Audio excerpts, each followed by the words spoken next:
জুলাই বিক্ষোভে মানবতাবিরোধী অপরাধের অভিযোগে মৃত্যুদণ্ড দেওয়া হয়েছে বাংলাদেশের ক্ষমতাচ্যুত প্রধানমন্ত্রী শেখ হাসিনাকে।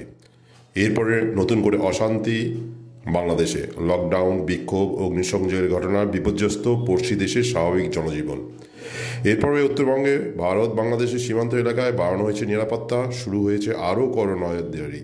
কার্যত নিরাপত্তা বলয়ে মুড়ে ফেলা হয়েছে দীর্ঘ সীমান্তের সংলগ্ন প্রতিটি জনপদ। Thermal camera, night vision camera, CCTV camera ও ড্রোনের সাহায্যে নজরদারি চালানো হচ্ছে।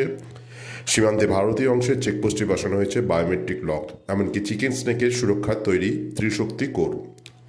কেন্দ্রীয় গোয়েন্দা সূত্রে জানা গিয়েছে, উত্তরের কোচবিহার, জলপাইগুড়ি, দার্জিলিং, উত্তর দিনাজপুর, মালদহ এবং দক্ষিণ দিনাজপুর মিলিয়ে 6 জেলায় প্রায় 1400 কিলোমিটার ভারত বাংলাদেশ সীমান্ত রয়েছে।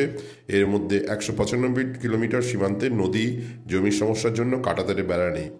আবার নদীর পাড়ে কাঁটাতার ফেলে থাকলেও তাতে নিরাপত্তা পুরোপুরি সুনিশ্চিত হয় না। বাংলাদেশের বর্তমান পরিস্থিতির পরে ওই এলাকায় সীমান্তরক্ষী বাহিনী টহল বাড়ানো হয়েছে। সবচেয়ে বেশি সীমান্ত রয়েছে কোচবিহার জেলায়, 550 কিলোমিটার। এরপর দক্ষিণ দিনাজপুর 250 কিলোমিটার, উত্তর দিনাজপুর রয়েছে 227 কিলোমিটার। এই বিহার সীমান্তের 2 দিনাজপুর এবং মালদহের অধীনে থাকা প্রায় 700 কিলোমিটার এবং কোচবিহারে 550 কিলোমিটার সীমান্ত এলাকায় নিরাপত্তা জোরদার করা হয়েছে। ইতিমধ্যে 22 কিলোমিটার প্রশস্ত চিকেন স্নেক নামে পরিচিত শিলিগুড়ি করিডোর রক্ষায় বাংলাদেশ সীমান্তের পাশে অসমের ধুবুরি সংলগ্ন বামুনি, বিহারের কিষানগঞ্জ এবং উত্তরের চোপড়া এলাকায় 3টি সামরিক ঘাঁটি স্থাপন করেছে ভারত।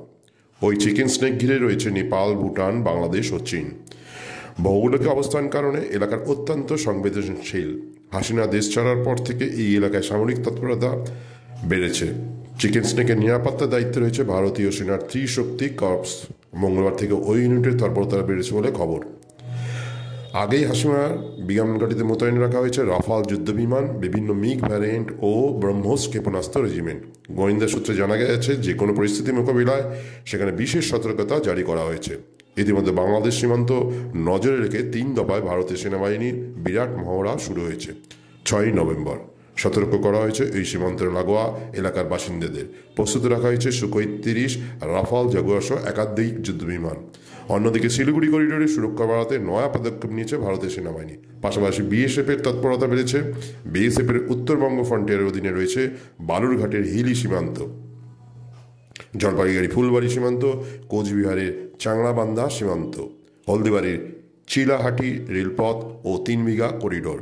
সোমবার থেকে বিএসএফের জলপাইগুড়ি সেক্টর, শিলিগুড়ির রায়বাড়ি সেক্টর, রায়গঞ্জ সেক্টর ও কিষানগঞ্জ সেক্টর যেখানে কড়া নজরদারি শুরু করেছে বলে সীমান্তের যাতায়াত ও পণ্যবহন কমছে। আজকে এই পর্যন্ত। আপনারা শুনতে থাকুন ট্রাভেল নিউজ আর দেখতে থাকুন